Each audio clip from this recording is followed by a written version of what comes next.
समाज का काम है आपको बर्बाद करना और भटकाना। यह समाज का धर्म है।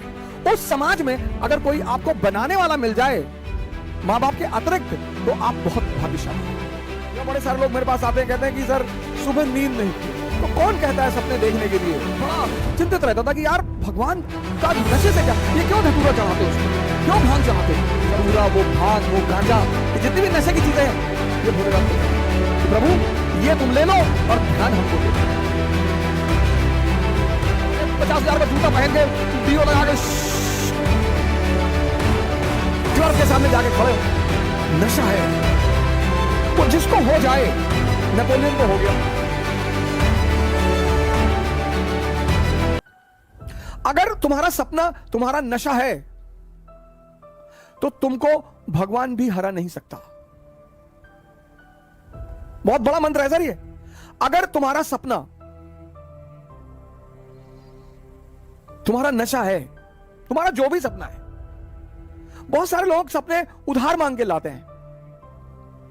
हमारे पापा चाहते हैं कि हम आईएएस बन जाएं, तुम क्या चाहते हो? नहीं, हम तो बैंक में भी काम कर लेंगे। तब तुम नहीं बनोगे, तब तुम नहीं बनोगे, क्योंकि बनना तुम्हें और वो तुम्हारा नशा ही नहीं है।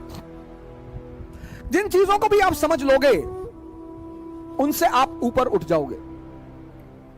यह सबसे बड़ा सूत्र है सर। भागने की कोई आवश्यकता नहीं। जिन जिन चीजों को भारतीय अभिभावकों ने, मां बाप ने दबाने की कोशिश की, आज वही सब चीजें। सेक्स पर बात मत करो, सेक्स पे चर्चा मत करो, सेक्स पर नाम मत लो। अब देखो सारी क्लास ऑनलाइन चल रही है। बच्चा क्या देख रहा है तुम्हें क्या पता है? अब वो समय है जब आपको बताना पड़ेगा सर, बोलना पड़ेगा। क्योंकि जब भी कोई चीज हम बाहर से सीखते हैं तो बड़ी विकृत रूप में सीखते हैं सर। भारत में एक ग्रंथ है विज्ञान भारोतंत्र, जबरदस्त ग्रंथ है सर। उसी पर आधारित ओशो ने किताब लिखी संभोग से समाधि। उस किताब में सेक्स की कहीं चर्चा ही नहीं है। शंकर जी का बड़ा संबंध रहा नशे से। मैं बड़ा इस मामले को लेकर बड़ा चिंतित रहता था कि यार भगवान का नशे से क्या, ये क्यों धतूरा चढ़ाते हो, उस पर क्यों भांग चढ़ाते हो? सर उसका बड़ा आध्यात्मिक महत्व है। उसका इतना आध्यात्मिक महत्व है कि अगर हमारे देश का आदमी समझ जाए उस बात को, और वो सबके लिए है सर। मन दो चीजों से काबू में आएगा, या तो नशे से या ध्यान से। और शंकर जी का संबंध दोनों से है। मजेदार बात देखिए, प्रथम योगी माने जाते हैं विश्व के, ब्रह्मांड के। मन जो है वो दो चीजों से काबू में आएगा, एक तो नशे से। पर नशे से वो कुछ समय के लिए आएगा, कुछ समय के लिए आपको दुनिया का सारा दर्द भुला देगा, 4 घंटे 5 घंटे 6 घंटे, लेकिन 6 घंटे बाद वो फिर जिंदा हो जाएगा और दर्द हो जाएगा। फिर जब और दर्द हो जाएगा तो व्यक्ति फिर और नशे की तरफ भागेगा। फिर ऐसा हो जाएगा कि वो नशा उसे मार डालेगा। तो वो नशा, वो धतूरा, वो भांग, वो गांजा, ये जितनी भी नशे की चीजें हैं, ये भोलेनाथ पे चढ़ाई जाती है कि प्रभु ये तुम ले लो और ध्यान हमको दे दो। भारतीय संस्कृति के सुपरस्टार है सर, सुपरस्टार। पौरुष पर बल देते हैं, कपड़े पे ध्यान मत दो, कुर्ता पैजामा डाल लो, निकल लो। ताकत होनी चाहिए कि प्रधानमंत्री के दरवाजे पर खड़े हो जाओ तो भागते हुए बाहर आ जाए। ये सब सूचना दे रहे हैं वो। टाई वाई लगा के, 50,000 का जूता पहन के, डीओ लगा के क्लर्क के सामने जाके खड़े हो कि विधायक जी से मिलना है। वो बैठा है, विधायक जी से मिलना, विधायक जी, पता लगा विधायक जी अंदर दहला पकड़ खेल रहे हैं।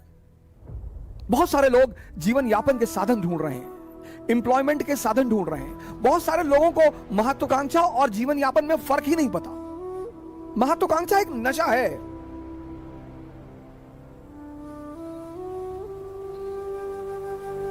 एम्बिशन एक नशा है। वो जिसको हो जाए, नेपोलियन को हो गया।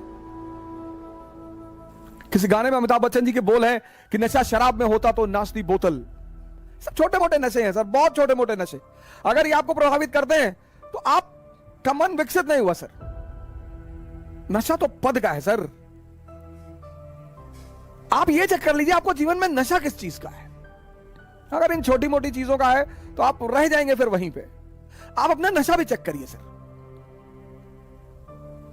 मोदी जी को नशा रहा होगा, लालू जी को नशा रहा होगा।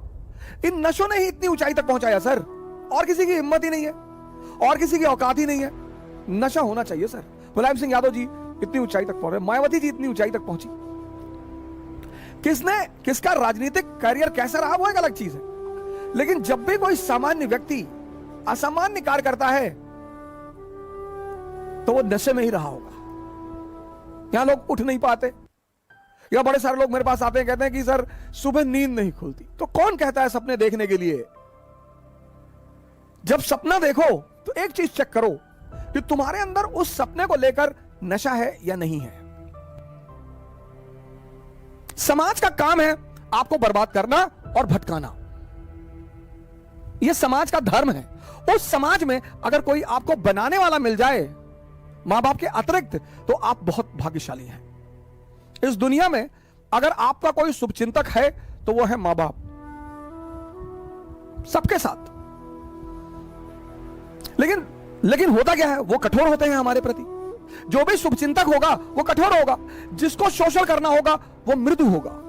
जैसे पड़ोस की आंटी, उनको कोई काम है, और बेटा बबलू कैसे हो बेटा, दिखाई नहीं पड़े, बेटा हमारा आटा लिया देते चक्की से, लो।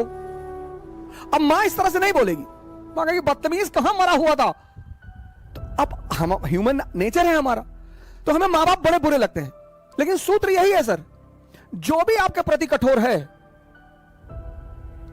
वो आपका भला सोचता है, और जो भी आपके प्रति मृदु है, अच्छा बोलता है, आपकी सिर्फ तारीफ करता है, वो आपके शोषण के फिराक में है।